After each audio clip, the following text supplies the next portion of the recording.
तुष्टीकरण की राजनीति का सबसे गंदा खेल देखना हो तो तेलंगाना में हम उसे देख सकते हैं।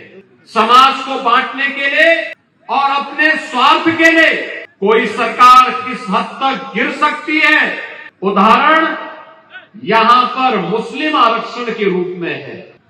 भाइयों बहनों, तेलंगाना वासियों से एक वायदा करती है कि भाजपा को जिताइए, मुस्लिम आरक्षण का खात्मा भारतीय जनता पार्टी करेगी। भाजपा मुस्लिम समुदाय के 4% आरक्षण को समाप्त करेगी और इसे अनुसूचित जाति, अनुसूचित जनजाति और अन्य पिछड़ा वर्ग में इस आरक्षण की सुविधा का लाभ उपलब्ध करवाएगी।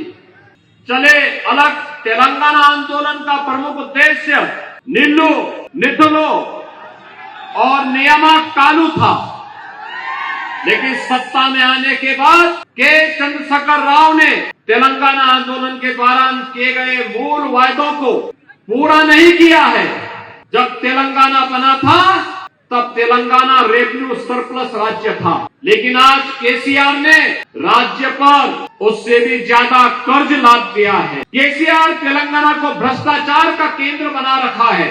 बीआरएस का मतलब होता है भ्रष्टाचार रिश्वतखोरी समिति। भाइयों बहनों, जो स्थिति आज तेलंगाना की है, यही स्थिति 2017 के पहले उत्तर प्रदेश की भी थी।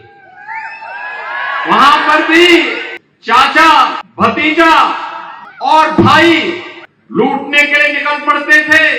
सरकारी नौकरियों की खुली बोली लगती थी, युवा ठगा जाता था, किसान आत्महत्या करने के लिए मजबूर था। भाइयों बहनों, हम किसी को छेड़ते नहीं। नया भारत अगर कोई छेड़ता है तो उसको छोड़ता भी नहीं है।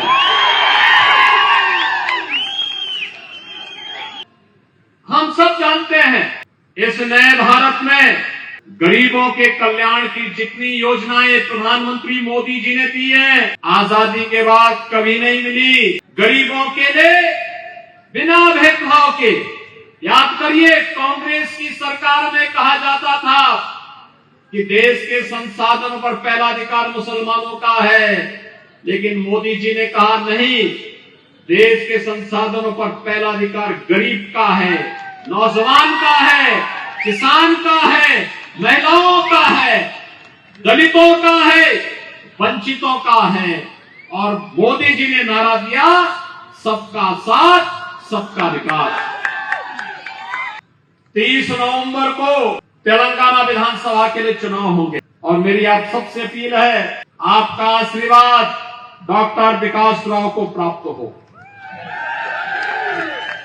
और भाइयों बहनों, आप इन्हें तेलंगाना विधानसभा में विजयी बना करके भेजिए और 22 जनवरी के बाद जब अयोध्या में रामलला अपने भव्य मंदिर में विराजमान होंगे, डॉक्टर विकास राव के नेतृत्व में आप सभी अयोध्या पधारें। आपके अभिनंदन की मैं तैयारी करूंगा। कमलम पुव्वुकु वोटिद्दाम, बीजेपीनी गेलिपिद्दाम।